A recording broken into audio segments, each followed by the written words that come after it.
3 times a day. What the black soldier did next changed history. The first touch wasn't gentle. It was the sting of iodine. Corporal Elijah Mitchell's hands moved over her ribs, counting the bruises like prayer beads. 3 times a day, he promised himself. 3 times a day, he'd pour the antiseptic, wash the shame from her skin, and pretend the war outside wasn't watching.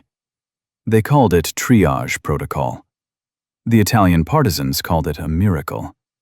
But in the dark of the San Clemente monastery, with her breath hot against his wrist and the candlelight flickering across the cracked frescoes, it felt like something else entirely.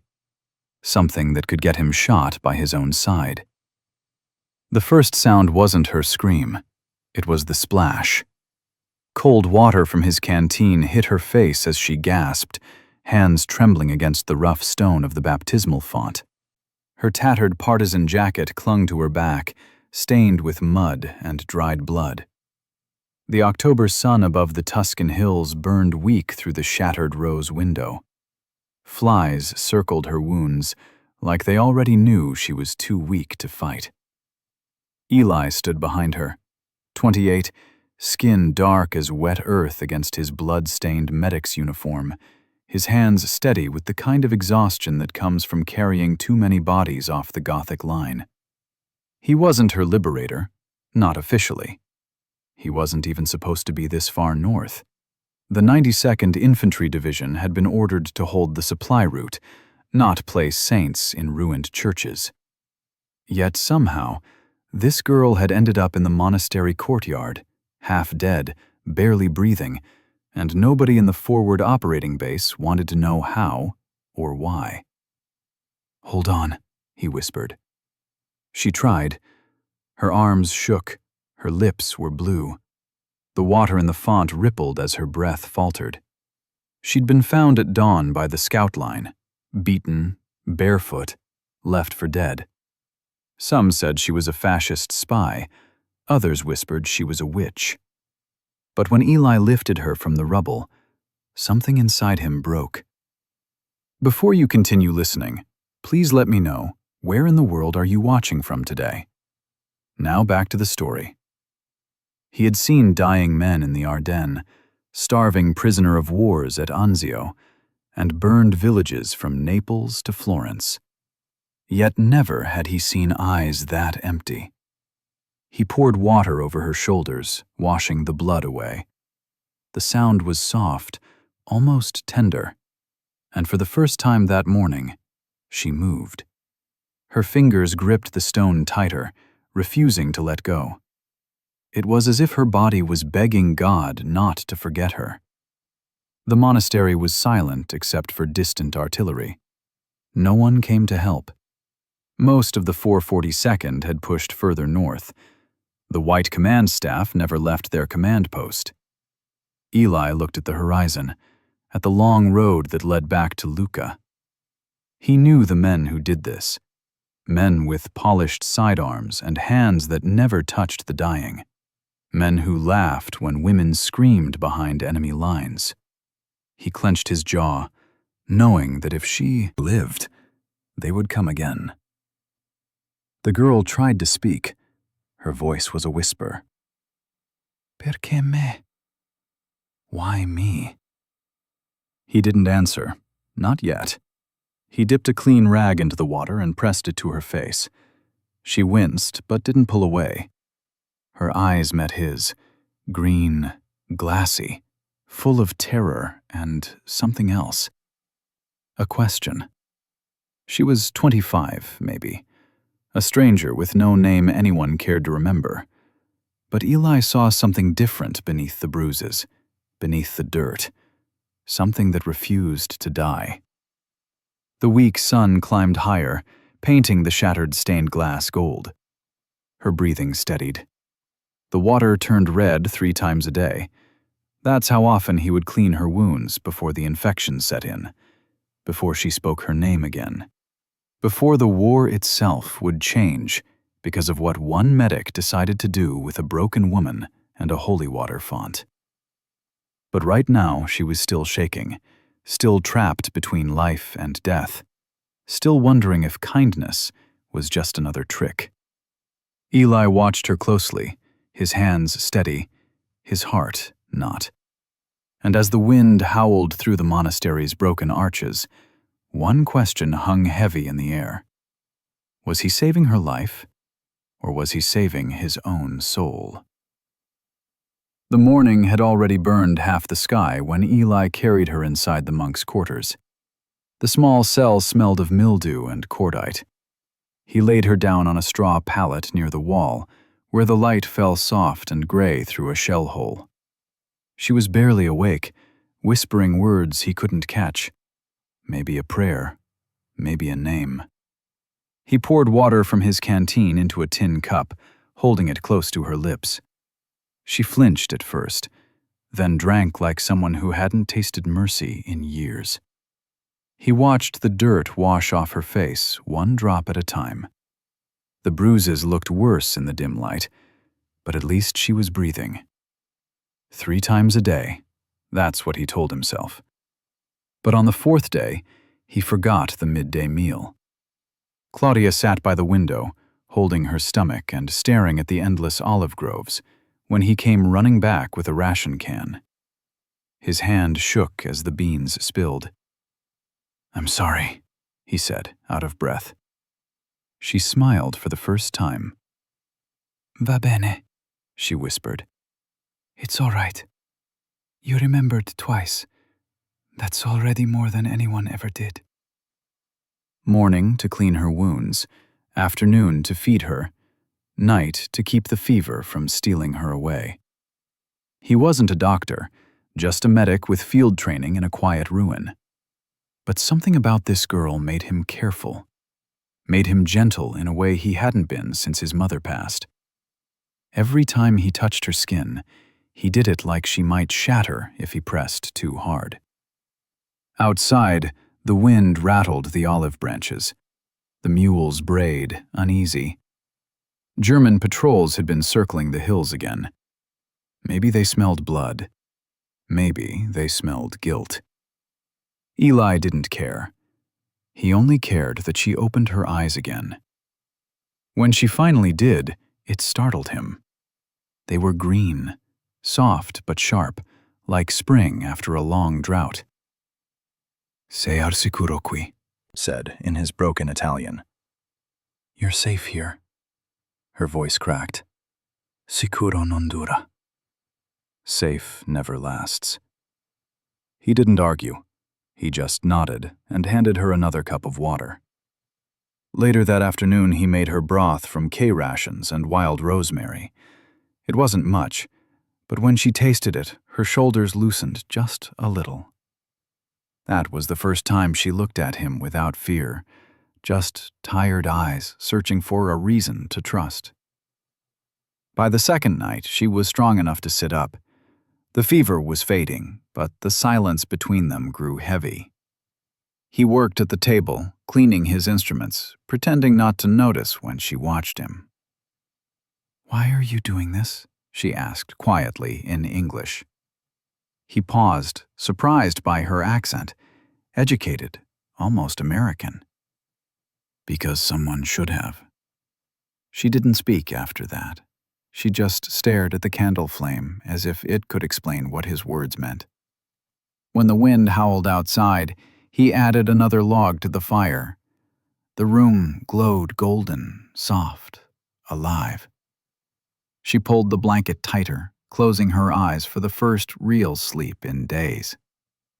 Eli sat back, listening to her breathing, steady, like a slow hymn. He thought it was over for the night, but then she whispered one more thing, half dream, half warning. "The American soldiers will come for me when the moon turns full. The white ones." Eli froze. His hand stopped on the table. He looked at her pale face in the firelight, and for the first time, he wondered who exactly she was and what kind of men were coming to take her back. Weeks went by before she could walk steady. Her voice grew stronger, but the fear in her eyes stayed the same. By the third morning, the fever had broken, but the fear had not. She woke before sunrise, sitting by the window with the blanket around her shoulders, staring at the open land. Eli poured her coffee, black and strong, the way he always drank it. She took a sip, winced, then smiled a little. It was the first smile he'd seen since she came. "You said they'd come for you," he reminded her. "Who are they?" She didn't look at him. "Men from Lucca, American military police. The kind that don't take no grazie for an answer." Eli's jaw tightened. He'd known men like that all his life. The kind that wore silver bars on their collars and blood on their boots the rest of the week. By noon, he saddled the mule. "Stay inside. Lock the door." She grabbed his sleeve, weak but determined. "You'll get yourself killed." He looked her in the eyes. "Maybe, but I won't let them take you." The ride to the fob was long, dusty, and quiet. Every mile felt heavier. The streets of the makeshift base were waking up when he arrived. Men lined the supply tent porch, smoking Camels, watching him like crows on a fence. He found the adjutant near the motor pool. "Morning, Corporal," the man said cautiously. "Heard you took in a stray."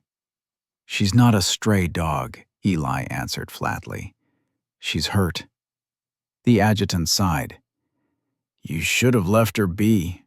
Her name's—" Claudia Moretti belonged to a supply captain named Rourke. He paid good money for her translation services. Eli's voice dropped cold. "You don't pay for people." The base went still. Every head turned, and even the wind stopped to listen. Rourke himself stepped out of the command tent, wiping coffee from his mustache. "Well now, looks like the medic grew a spine." He was a supply captain who'd never seen combat, a man whose uniform stayed creased while others bled. Eli didn't reach for his sidearm. He just stared him down. "You beat a woman and call it procurement. You come near my aid station again, and you'll find out what real supply shortages feel like." Rourke laughed and spat near his boots, but the hand holding his coffee trembled. Later that night, he sent 2 MPs from the 34th. He doubled their hazard pay and told them, "Make it look like Krauts did it." Rourke laughed, that ugly kind of laugh that makes your skin crawl. "You think you can stand between me and what's mine?" Eli took a slow step forward. "She's not yours. Not anymore." The crowd whispered. No one dared move. Even Rourke's smile faded somewhere in the distance. A mortar shell whistled somewhere far away, though the front was quiet. When Eli turned to leave, the adjutant called out, "You just started something you can't finish." He didn't look back. "Then I guess I better make it worth finishing." That night, as the sun bled into the horizon, Claudia waited on the monastery steps, eyes wide with worry. When she saw him returning, her breath finally eased. He looked tired, older somehow, but unbroken. "They know now," he said simply. She whispered, "What did you do?" He glanced at her, a faint smile crossing his weathered face. "I told the truth, and in a war built on silence, that was enough to make enemies." Now the real work began. The next morning, before the mist cleared from the olive groves, Eli taught Claudia how to clean a rifle. Her hands were small, but steadied quickly. "If they come," he said, "you won't be helpless." She looked at him with those green eyes that had seen too much. "Who taught you to be this way?" she asked. "A man who died in your father's war," Eli answered. "A Buffalo soldier who stayed in Italy after 1918. Married a woman from Lucca." Claudia stared. "Mio padre?" "My father?" Eli nodded. "He was a good man. They called him Il Soldato Nero in the village. He taught me Italian before he died. For a moment she couldn't speak. Then she whispered, "I thought I was the only one." That evening, as Eli prepared the evening meal, he heard it, the distant rumble of engines. Not German, American jeeps. Rourke's reconnaissance patrol. He grabbed his field glasses and climbed the bell tower, now just a shell against the sky. Through the cracked lens he saw them. 3 vehicles, no markings, just the steady roll of tires on the ancient road. Eli took a slow breath. He wasn't a fighter, but he'd been in his share of firefights. Didn't need speed. He just needed patience. He waited until they reached the monastery gate. Then he saw the signal, a single flare shot from the east, from the direction of the partisan camps. It meant one thing. They were coming. Not Rourke's men, not the Germans, the other cavalry. Eli fired his rifle once into the air, not to kill, but to warn. A second shot followed from the olive grove, sharper, cleaner. It came from a Mauser, not an M1. Eli smiled. The partisans had arrived. Inside the monastery, Claudia crouched near the altar, her eyes wide. She could hear his voice outside, calm as stone. "You picked the wrong night, boys." They fired back, splinters flying off the ancient door. Eli moved like he'd rehearsed this his whole life. Each time they reloaded, he shifted position, drawing them closer to the crypt where he'd laid his trap. A spark caught, then a roar. The munitions cache he'd hidden in the catacombs ignited, lighting the night bright as noon. The MPs panicked, blinded by the fire. Eli lunged forward, knocking one to the ground. The others fled, one dragging the wounded man by the arm. When it was over, the monastery was quiet again, except for the crackle of fire and Claudia's footsteps on the stone floor. When dawn came, an unfamiliar officer knocked on the door, face hard as stone. "Explosion was German ordnance, right?" he asked. Eli nodded slow. Claudia hid behind a column, clutching a candelabra tight enough to turn her knuckles white. She ran to him, eyes full of fear and relief. His uniform was torn, his knuckles raw, but he was still standing. "You could have died," she said. He wiped the sweat from his brow. "Not tonight." She stared at the smoking ruin of the monastery garden, then back at him. "What will they do now?" He looked toward the hills where the MPs had disappeared. His voice was steady but low. "They'll come back. But next time, I won't be alone." She frowned. "What do you mean?" He gave a tired half-smile, looking at her like he'd already decided something she didn't yet understand. And as the firelight danced in her eyes, Eli said softly, "Tomorrow, we ride to Monte Capane. There's something I need you to see." Now that sounds simple, doesn't it? But what he showed her the next morning would change both their lives forever. You won't believe what waited for them in that mountain camp. The climb wasn't just steep, it was vertical memory. Every switchback up Monte Capane forced Corporal Eli Mitchell to confront a past he'd buried under months of blood and morphine. Claudia rode behind him on the captured German mule, her arms wrapped loose around his waist, still weak but refusing to show it. The air thinned, turning crisp with pine and the distant sea. She hadn't spoken since dawn. "Almost there," Eli said, but his voice carried doubt. What if the village had been raided? What if Elder Julia was gone? He'd sent no warning, no runner, just faith that the place that saved him once could save her now. They emerged from the tree line at noon. Claudia gasped. The valley opened like a prayer, Stone houses with terracotta roofs spiraled around a central piazza.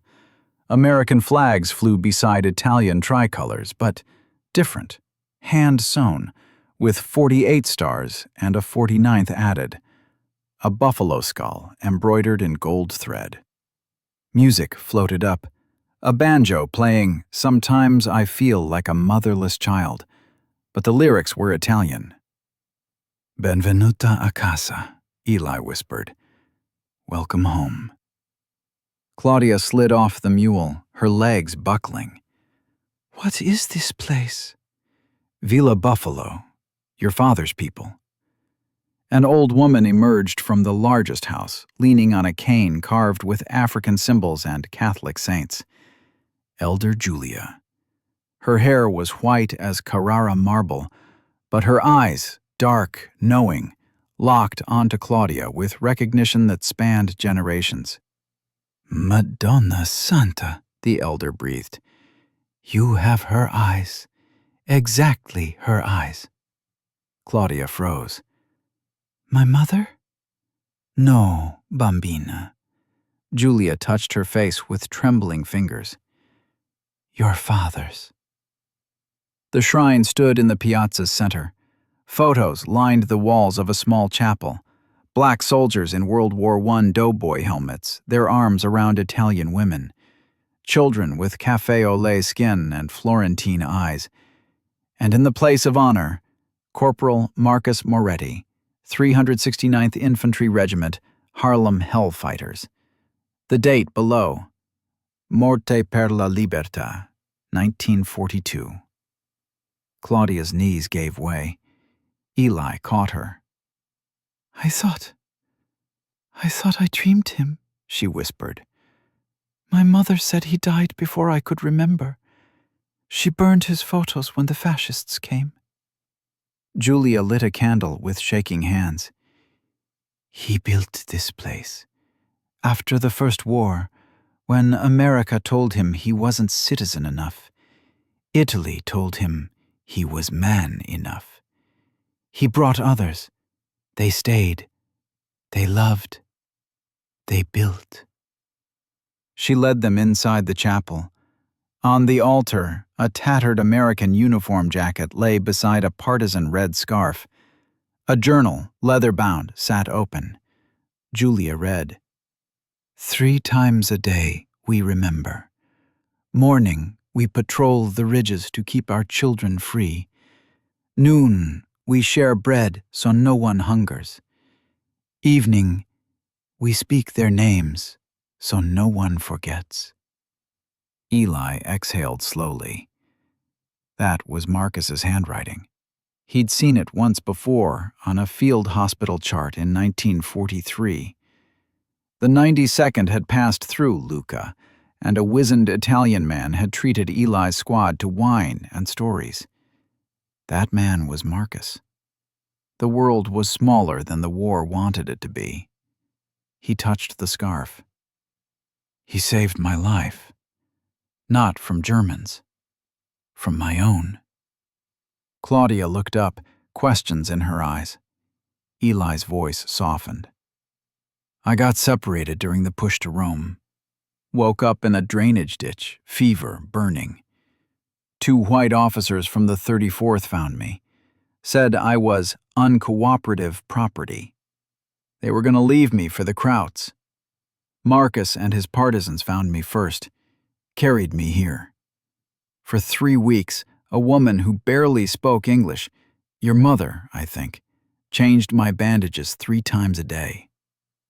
He showed her the scar on his shoulder, the one he'd always said came from shrapnel. "The war makes you forget who you are. This place reminded me." That evening, Villa Buffalo practiced their ritual. Morning patrol had passed. Now the noon bell rang. Not a church bell, but a cow bell hammered from German helmets. Families gathered in the piazza, sharing polenta and stories in a language that was half Tuscan, half Harlem slang. They called it Tusca Grezzo, a joke and a protest. Eli watched Claudio laugh for the first time. A child with Marcus's eyes brought her a daisy chain. She weaved it through her hair, and for a moment, the bruises seemed to fade. But in Lucca, Captain Rourke sat in his requisitioned palazzo, a fascist collaborator kneeling before him. The man, Mancini, a wine merchant who'd sold out 3 partisan cells, handed over a map. "They have a village," Mancini hissed. "All mulattoes and deserters. They trade with the Negro units. Your Negro unit." Rourke's face flushed purple. "They're what?" "Supplying your colored soldiers, giving them sanctuary, disgracing the uniform." Rourke crumpled the map. "I don't want prisoners. I want erasure. Make it look like the Germans got lucky. Feed them coordinates. Let the SS do the dirty work." "And the girl?" "She's proof. I want her body in American clothes. Let her own people bury their mistake." Back in the valley, Claudia learned the evening ritual. Names were spoken. Marcus, Josephine, little Sam, who died at Salerno. Then a new name, Elijah Mitchell, added by Elder Julia. He tried to protest, but she silenced him. "You brought her home. You brought us home. That's how legacies work." That night, under stars so clear they felt close enough to touch, Claudia and Eli sat by the fire. She told him about the men who'd beaten her, Rourke's NPs, collecting war taxes from partisan families. How they'd taken her mother's locket, how they'd said she wasn't clean enough for American protection. Eli's jaw clenched. He'd heard that before, from a Mississippi sergeant, from a Virginia captain. "They're not coming for you because you're partisan. They're coming because you prove them wrong." A young lookout named Marco ran into the firelight. "Corporal, 2 half-tracks, German markings, but..." "But what?" "They're following American jeeps, no lights, coming slow, like they don't want to be seen." Eli grabbed his rifle. Through the field glasses, he saw it. Rourke's plan. The Germans would be blamed, the village would be ash, and America would pretend it never happened. Claudia stood beside him, her father's rifle in her hands. She'd never fired one in combat. Elder Julia placed a hand on both their shoulders. "Marcus died running from fascists. Don't make his daughter die the same way." Eli looked at the valley. The children asleep in stone houses, the flags, the banjo resting against the chapel door. Then at Claudia, her green eyes steady now, lit by fire and fury. "Sound the alarm," he said. "Not for retreat, for war. We make our own history." The bell, made of German helmets, began to clang. 3 times. Then silence. Then the sound of 200 people moving in practiced darkness, ready to defend the only home they'd ever been free in. The half-tracks stopped at the tree line. A German voice crackled on a radio. Rourke's voice answered, giving coordinates. The trap was set. But as the engines idled, Eli smiled. Because from the ridge above, another sound echoed, one Rourke hadn't counted on. The rebel yell, learned from Buffalo Soldier fathers, shouted in Italian-accented fury by 50 armed partisans who'd been waiting for this moment since 1918. The war had just come home. And this time, history was written by the ones who'd been erased. The silence wasn't empty. It was a loaded weapon. Corporal Eli Mitchell crouched behind the monastery wall, watching the half-tracks idle at the tree line. 30 seconds. 60. The German commander, Hauptmann Weber, stood in his hatch, field glasses scanning the valley. He wasn't looking at Villa Buffalo. He was studying Rourke's Jeep, the way the MPs kept their safeties off, fingers tight on triggers. Something was wrong with this picture. Eli could see it in the way Weber's mouth tightened. "Wait," Eli whispered to Claudia. "Let them hear their own heartbeat." She had her father's rifle, Marcus's rifle, pressed against her shoulder. Her knuckles were white, but her breathing was steady. 3 times a day, Eli had taught her, inhale for 4, hold for 4, exhale for 4. The buffalo soldier breathing. Now it was keeping her alive. Weber's radio crackled. Eli couldn't hear the words, but he saw the German's face harden. A decision. Weber turned to his driver and nodded once. The half-track's engine died. The others followed. Rourke's voice echoed across the valley, shrill with panic. "What are you doing? Attack!" Weber climbed down from his vehicle. He walked forward alone, hands raised. Eli stood, his own hands visible. The 2 men met in the open ground between the forces. "This is not a fascist headquarters," Weber said in careful English. "This is something else. And you, medic, are not partisan. You are American. I will not be the SS's butcher today." The sound came from Marco in the bell tower. A warning. Weber didn't flinch. He reached into his tunic and pulled out a folded photograph. His own family. Dark-haired daughters, a wife who looked tired of war. "My youngest, she is 12. She asks why we fight men who only want to live.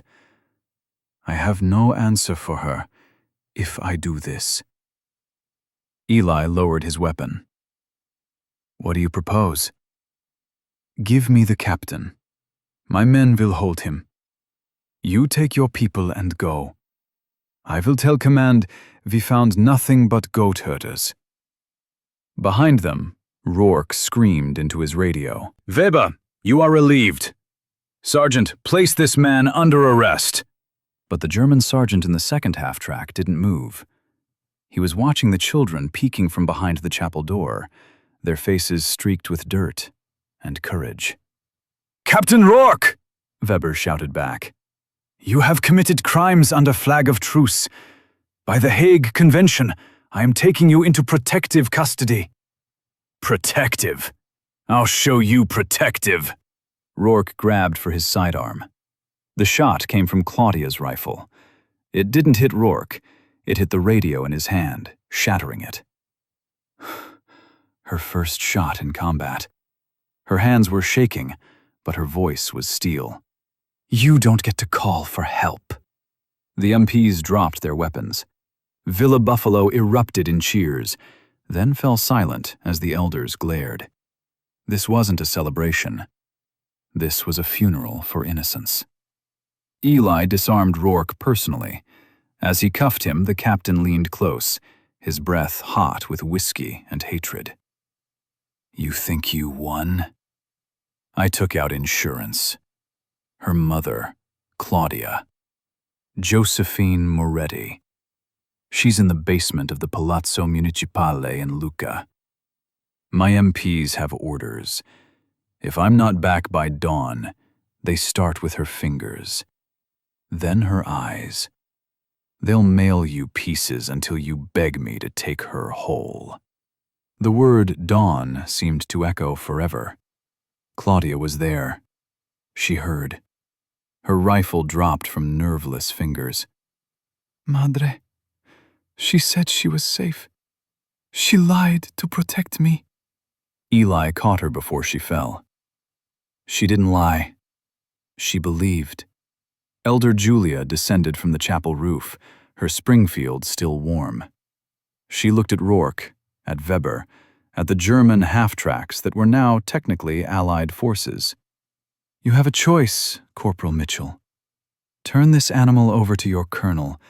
Do the right thing, and by noon tomorrow, Josephine is butchered. Or, she paused, letting the weight sink in, or you make your own right. Eli's teeth ground so hard he tasted blood. Desertion, treason, or murder of an innocent. Those were the official choices. But there was a fourth. A German officer had just shown him. Hauptmann Weber, Eli said, turning to the German. Your offer. Is it still good? Weber studied him. You would trust me? The enemy? You're not my enemy. You're a man who wants to go home. Same as me.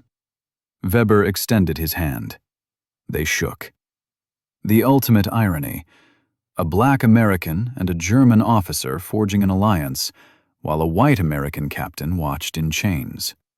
The plan was simple. Weber's men, in their half-tracks, would roll into Lucca under the pretense of escorting Rourke to the German rear.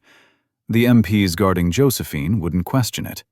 Rourke had been running black market deals with the Germans for months. Inside the palazzo, Weber's sergeant, a quiet man named Klaus, would accept the prisoner transfer. Then they'd free Josephine. But as the half-tracks prepared to move, a new sound echoed across the valley.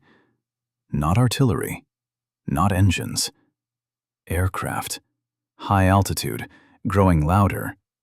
Eli grabbed his field glasses. 6 silhouettes against the setting sun. P-47 Thunderbolts. American. Called in by Rourke's insurance policy. A dead man's switch in his office. If he didn't radio an all-clear by 2200 hours, the pilots had orders to bomb a fascist stronghold at dawn. The target was Monte Capanne. The coordinates were precise. Weber cursed in German. My radio. I can warn them off. Tell them it's a mistake. No, Eli said, watching the planes circle for reconnaissance. Rourke's insurance is smarter than that. Those pilots think they're doing their duty. They won't question orders from a captain. They'll just drop the bombs and write a report. Claudia's hand found his. Then we have 3 chances. Midnight, 2 a.m., 4 a.m. 3 times to save her before sunrise erases us. Elder Julia looked at the children, now huddled around their mothers. Marcus died running from fascists. Don't make his daughter die the same way. Eli looked at the village he was supposed to abandon, at the woman who'd found her father's ghost, at the German officer who'd chosen humanity over orders. We're not running, and we're not dying. He turned to Weber. Can your half-tracks reach Lucca by midnight? Yes, but we will be out of fuel returning. Then you stay. The village will shelter you. Hide your vehicles in the catacombs. Weber stared. You would protect us? You protected us first. That's how legacies work. As the P-47s completed their final recon pass, Eli climbed the bell tower one more time. He watched the planes wing away, knowing they'd return with death at dawn. He looked down at Villa Buffalo, lights flickering in windows, a community preparing to risk everything for a woman most of them had never met. 3 times a day, they remembered their dead. 3 times tonight, they'd fight for the living. The bell rang once. Midnight was coming. The bell rang 3 times. Not the helmet cowbell. This was the monastery's ancient bronze, its tongue removed by retreating Germans, but its voice still deep enough to vibrate through stone. The villagers gathered in the piazza as the sun bled gold over Monte Capanne. Claudia stood between her mother and Eli, feeling the weight of 2 legacies pressing against her ribs. The company from Pisa will be here in 3 days, Eli said, his voice carrying without shouting. That's 72 hours. 4,320 minutes. Marcus taught us that war is 10% fighting, 90% waiting for the right moment to fight. We've been waiting 26 years. Now, we choose the moment. He laid the ledger on the chapel steps. Josephine placed the nail file camera beside it. Lieutenant Patterson, the Tuskegee pilot who'd landed his P-47 on a goat path an hour ago, added his flight log, where he documented every suspicious order from Captain Rourke's office. Weber, the German officer, who'd chosen humanity over orders, set his Luger on the pile. Not as a weapon, as evidence. "This isn't a battle we're planning," Eli continued. "It's a history lesson." The plan had 3 parts: morning, noon, and night. 3 times a day, just like the ritual. Morning.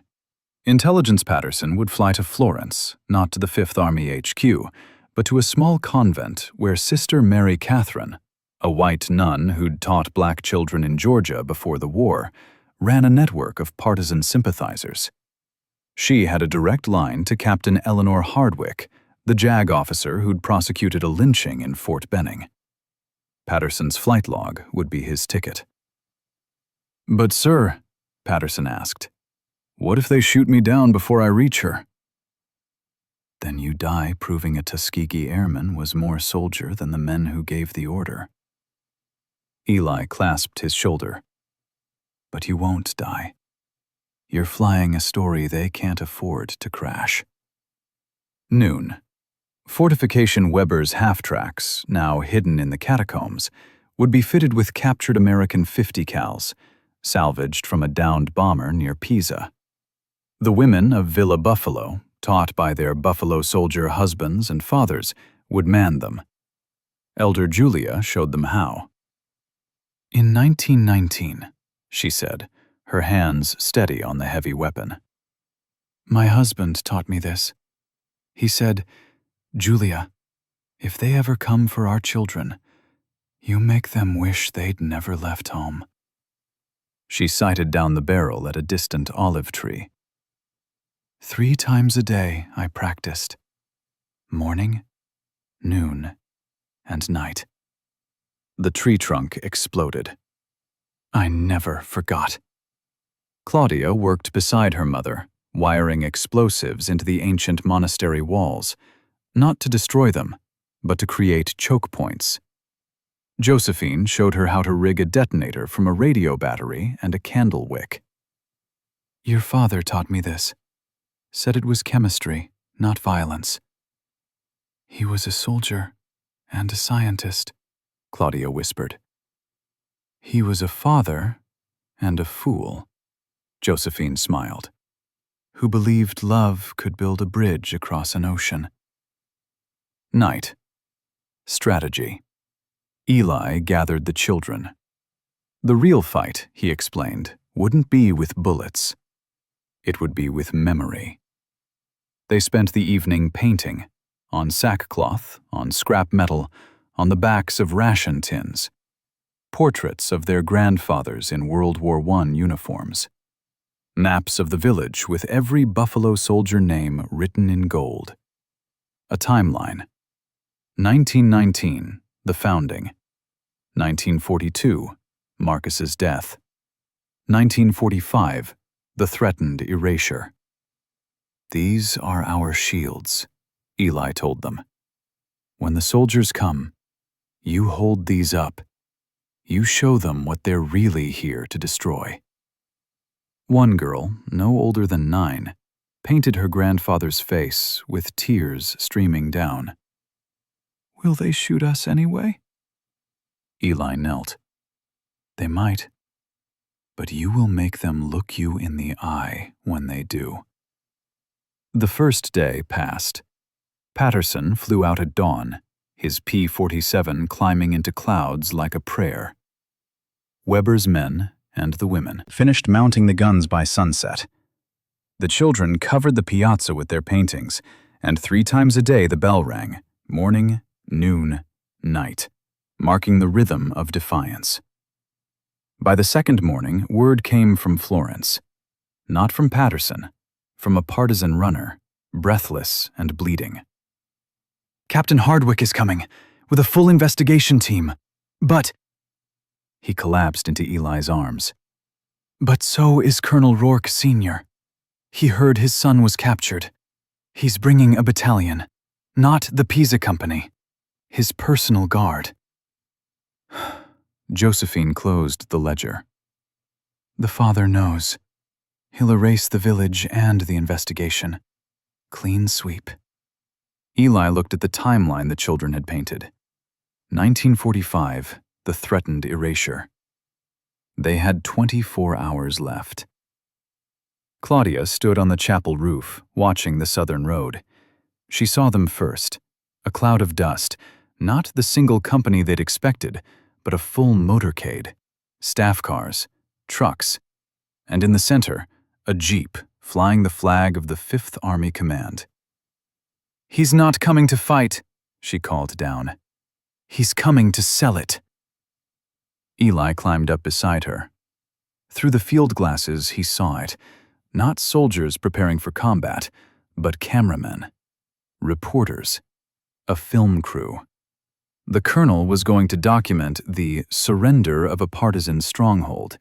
He'd make the erasure public, heroic. The Buffalo Soldier village would be labeled fascist collaborators, and their murder would be a victory. "Then we change the script," Eli said. He gathered everyone in the piazza. "Tomorrow morning, when they arrive, we don't fight. We welcome them. We show them every painting, every name, every child. We show them that Villa Buffalo isn't a stronghold. It's a family reunion." "And if they shoot anyway?" Weber asked. "Then we die with our hands open, not closed. And somewhere, some young soldier in that battalion will remember what he saw, and he'll tell the truth, even if it's 40 years late." That night, Claudia couldn't sleep. She climbed to the bell tower, where Eli sat polishing Marcus's rifle. "Did you know?" she asked. "When you found me, did you know I was his daughter?" "I knew you were someone's daughter. That was enough." She sat beside him. Below, the village slept, her mother safe among them. Above, the stars were so close she felt she could touch them. "They'll say we were never here, that this was nothing." "No," Eli said, pointing to the children's paintings, still wet with paint, drying in the moonlight. "They'll say it was everything, even if they don't say it out loud." The bell rang 3 times. Morning was coming. Not just dawn. Judgment. The convoy arrived at 0830 hours with the precision of a rehearsal. 3 olive-drab staff cars, a film truck with NBC Naples markings, and 6 reporters clutching notebooks like shields. Colonel James Rourke Sr. emerged from the lead vehicle in khakis so pressed looked starched, a cameraman already framing him against what he thought was the monastery's ruins, a bombed-out fascist stronghold, perfect for his victory speech. The sound was a mechanical hailstorm. Rourke Sr. straightened his shoulders, prepared to deliver the line he'd practiced. "Today we liberate this valley from the last holdouts of tyranny." The words died in his throat. The piazza wasn't a battlefield. It was a family portrait. Elder Julia stood on the chapel steps in her Sunday black, Marcus's Springfield rifle resting against her hip like a cane. The Buffalo Soldier flag, hand-sewn with 48 stars and a golden buffalo skull, flew center frame, catching the light.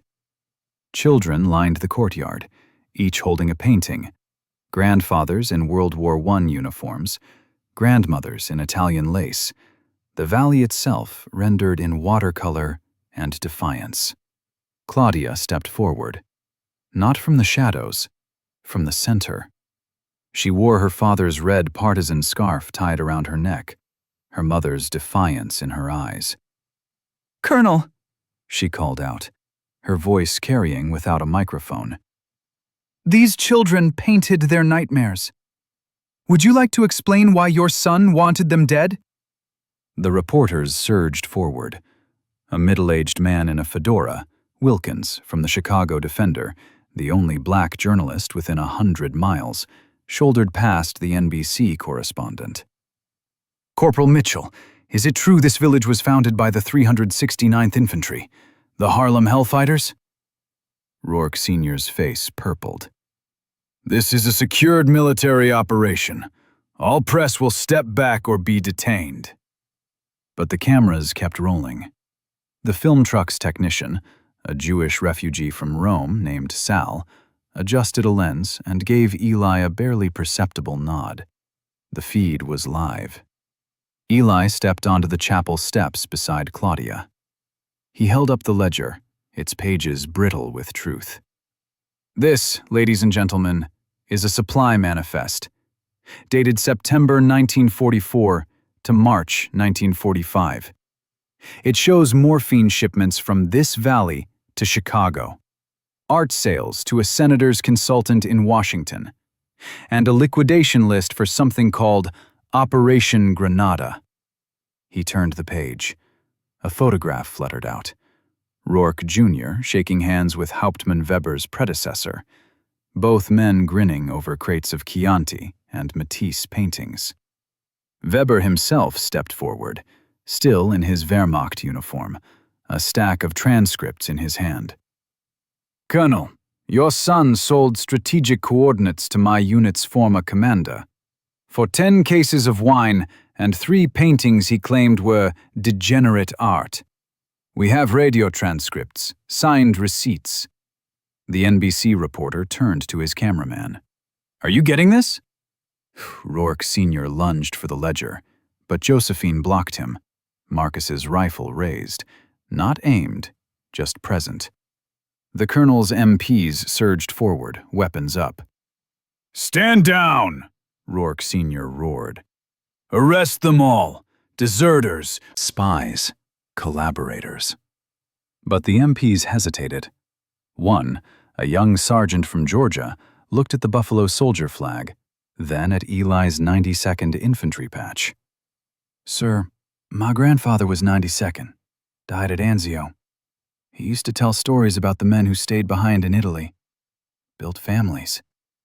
"Then act like his grandson," Rourke Sr. snarled. "Not his ghost." The sergeant looked at Eli, at the children, at the painting of a Buffalo Soldier with Italian eyes. He lowered his rifle. "I choose not to, sir." This is Armed Forces Radio. We interrupt regular broadcast with footage from Lucca Province that command is calling deeply troubling and under investigation. Inside the film truck, Sal had hardwired the feed not just to Naples, but to the AFN relay tower on Corsica. Within minutes, Via Buffalo's Piazza was playing in mess halls across Europe.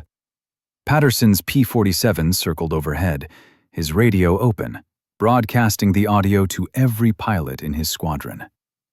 The Defender reporter, Wilkins, turned to his portable microphone. "This is what they don't teach in history books, folks. This is what happens when you try to erase a people who've been fighting for America since 1917. Rourke Sr. lunged for the nearest camera, but Claudia blocked him. He grabbed her wrist, twisting hard enough to bruise. Josephine leveled the Springfield. "Let my daughter go." The colonel laughed, but it was hollow. "Or what? You'll shoot a senior officer?" "I already buried one man I loved because of your family," Josephine said, her finger whitening on the trigger. "Don't make me bury another." The piazza froze. Reporters filmed the standoff from every angle. Sal's camera caught the tremor in Rourke Sr.'s hand, the tears in his grandson's eyes, the defiance in Josephine's jaw. Eli stepped between them, his medic's hands raised like a white flag that wasn't. "Colonel, You have two choices. Surrender to Captain Hardwick, who just called the monastery to say she's 20 minutes out with a full JAG investigation, or explain to your grandson why he's famous as the boy who tried to film a massacre. Rourke Sr. looked at his grandson, crying now, clutching his MP armband. The boy who'd only wanted his father's approval. The colonel's face crumpled. But before he could speak, a sound echoed from the southern road. Not jeeps, but tanks. The Pisa Company, arriving 12 hours early. Their commander, Major Connolly, a man who owed his career to Colonel Rourke Sr., crackled over a loudspeaker. "This is a secured area. All personnel lay down arms. Reinforcements have arrived." Eli smiled. He'd been waiting for this. Good. We're going to need witnesses for what happens next. The Buffalo Soldier flag caught the wind, snapping like a challenge. Before you continue listening, please let me know where in the world are you watching from today. Now back to the story. The tanks rolled into the piazza like steel cattle, their treads grinding against the ancient stones. Major Connolly emerged from the lead vehicle, younger than Rourke Sr., but with the same polished cruelty in his eyes. He saw the cameras, the reporters, the German officer in Wehrmacht gray standing beside an American corporal and a black woman with a rifle. "What the hell is this?" he demanded. Eli stepped forward, holding up a copy of the ledger page that listed Operation Granada. "This, Major, is a war crimes investigation. You're either here to help, or you're here to be investigated." Connolly reached for his sidearm, but the Defender reporter's camera was already flashing. The NBC cameraman swung his lens from the colonel to the major. The moment was crystallizing, being beamed to mess halls and headquarters across 2 continents. Major Connolly's hand froze on his pistol grip. He wasn't just facing a medic and a village. He was facing the lens of history itself. 3 times a day, Eli said, his voice calm enough to cut through the tension. "We remember. Now the world will too." The bell rang once. Not surrender. A summons. A reckoning. The tanks rolled into the piazza like a judgment, their treads grinding against the ancient stones Major Connolly had just helped protect. 6 Sherman tanks, turrets swiveling not toward the Germans, but toward the American reporters and the pile of evidence on the chapel steps. Rourke Sr. saw his propaganda victory collapsing and lunged for the film truck. "Confiscate those cameras," he barked at Connolly. "This is a security breach." Connolly didn't move. His eyes flicked from the Buffalo Soldier flag to his own commander's purple face, then to the film truck where Sal stood guard, arms crossed. "Colonel, sir, we might have a problem." "Problem? The only problem is a medic who's forgotten his place and a German in my AO." Sal tapped the truck's equipment. "Broadcast's been live for 23 minutes, Colonel, and it's recording to nitrate now. Can't erase it, can't stop it." He held up a film canister, its silver casing glinting like a dare. "This is already on a plane to London. BBC's airing it in 2 hours." Rourke Sr.'s hand went to his holster. Connolly's sergeant, Calloway, stepped between them. "Sir, let's think about this." Wilkins from the Chicago Defender pushed through the reporters, his notepad raised like a weapon. "I move we hold an immediate tribunal, right here, right now." He looked at his colleagues, NBC, Reuters, Stars and Stripes, 2 Italian correspondents. "Do we report the truth, or repeat the lie used to justify burning a village?" The NBC correspondent, a man named Harrison who'd been in Naples since the landings, glanced at his cameraman still rolling. He saw his career pivoting from war correspondent to witness. I vote truth. Live broadcast. One by one, 4 more hands rose. Only the Stars and Stripes reporter, an Army public Affairs officer, hesitated. Wilkins didn't wait. He pulled the monastery's field radio handset from his pocket and began reading Operation Granada's liquidation list into the frequency Patterson had opened. Assets to be liquidated. 217 souls. 78 children. Estimated survivors. 0. Funding source? Allied High Command Discretionary Fund, signed Colonel James Rourke, Sr. He paused, letting the static carry his words. This is Wilkins, Chicago Defender, broadcasting from Monte Capain. If you're hearing this in London, in Paris, in Detroit, know that history is being written right now. And we're not letting them erase it again. Rourke Sr. lunged, but Sergeant Calloway held him back. Sir, we need to stand down. My platoon— Your platoon will follow orders. Connolly raised a hand. Maybe we should ask them. He walked behind the tank line where his platoon leaders waited.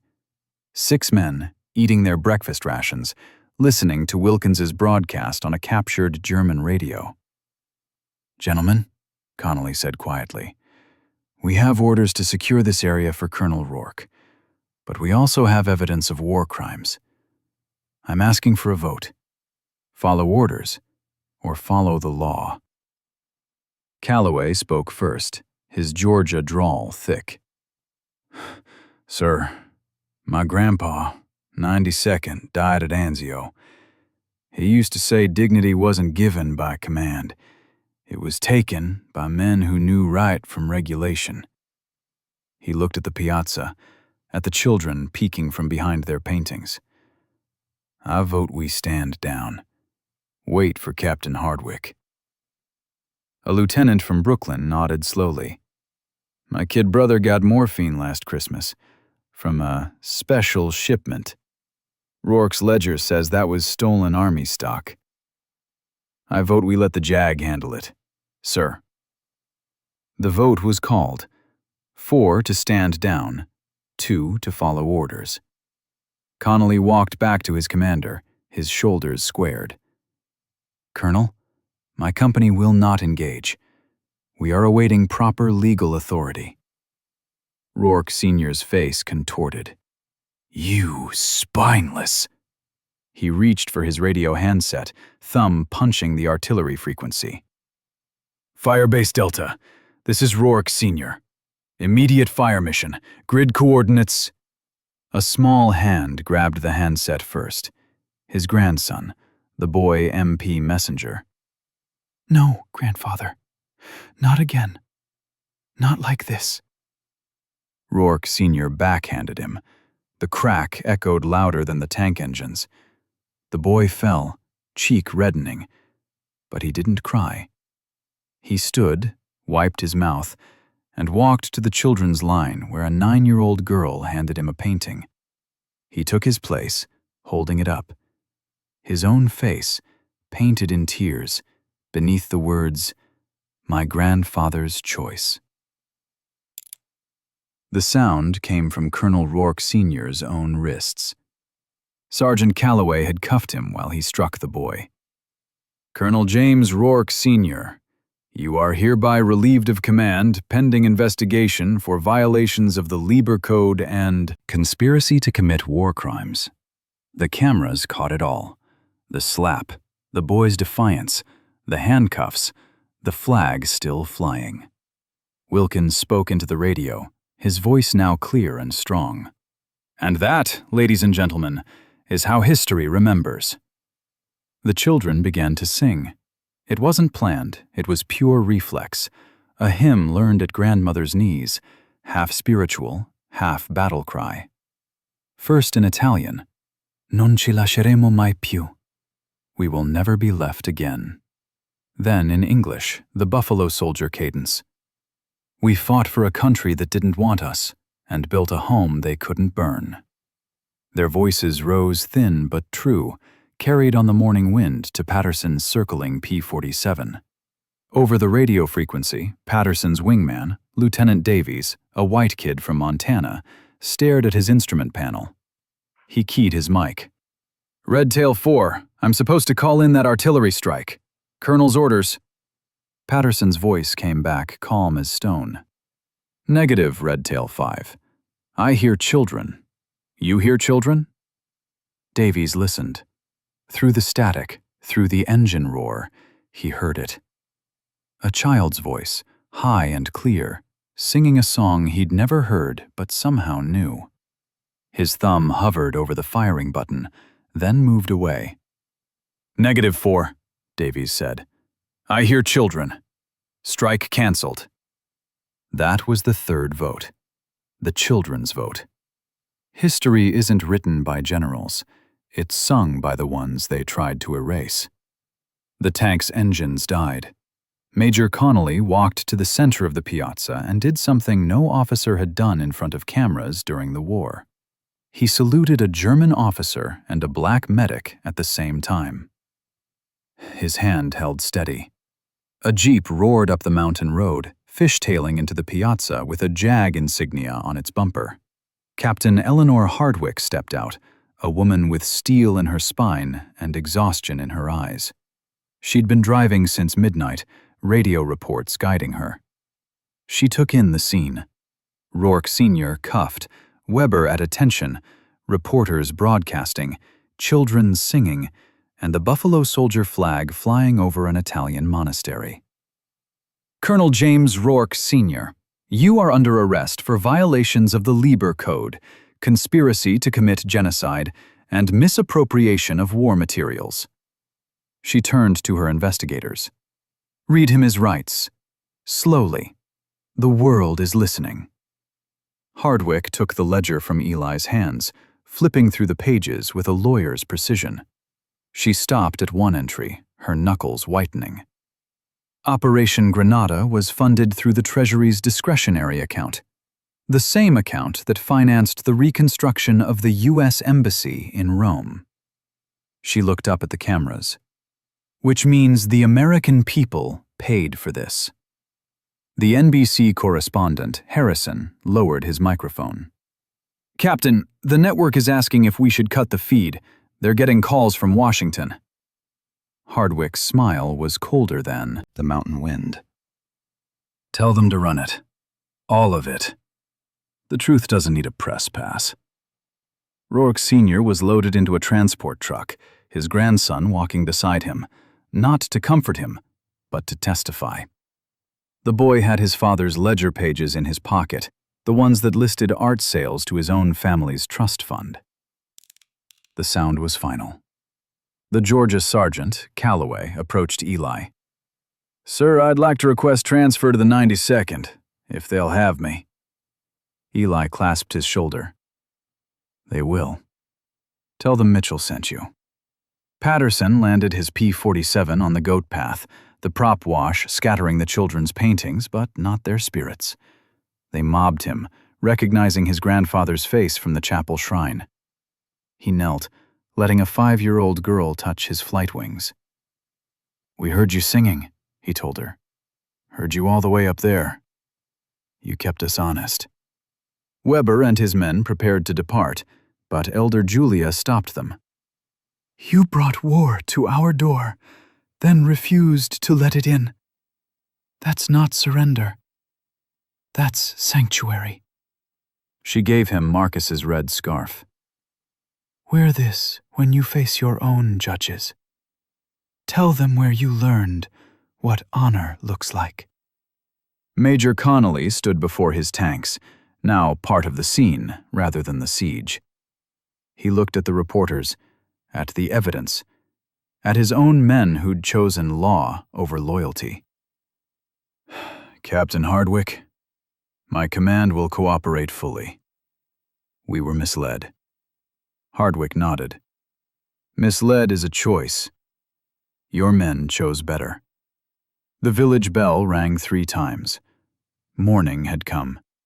Victory had come. but it tasted like exhaustion. Eli and Claudia stood in the chapel before Marcus Moretti's photograph. She placed her mother's locket on the altar, then her father's red scarf. 3 times a day, she whispered. We remember. Now the world does too, Eli said. And as the sun rose over Monte Capan, painting the valley gold, the children began to paint again. Not paintings of war this time. Portraits of the reporters who'd stayed, of Sergeant Calloway learning the Buffalo Soldier hymn, of Patterson's plane dipping its wings in salute, of Major Connolly, who'd chosen his men over his mentor, of Captain Hardwick, who'd driven through the night to make law matter. They painted a story that wouldn't fit in a history book, because it was still being written. But it wouldn't be erased. Not after World War I. Not after World War II. Not ever. I hope you like this story. Please share what's your favorite part of the story and where in the world you are watching from. Have a wonderful day.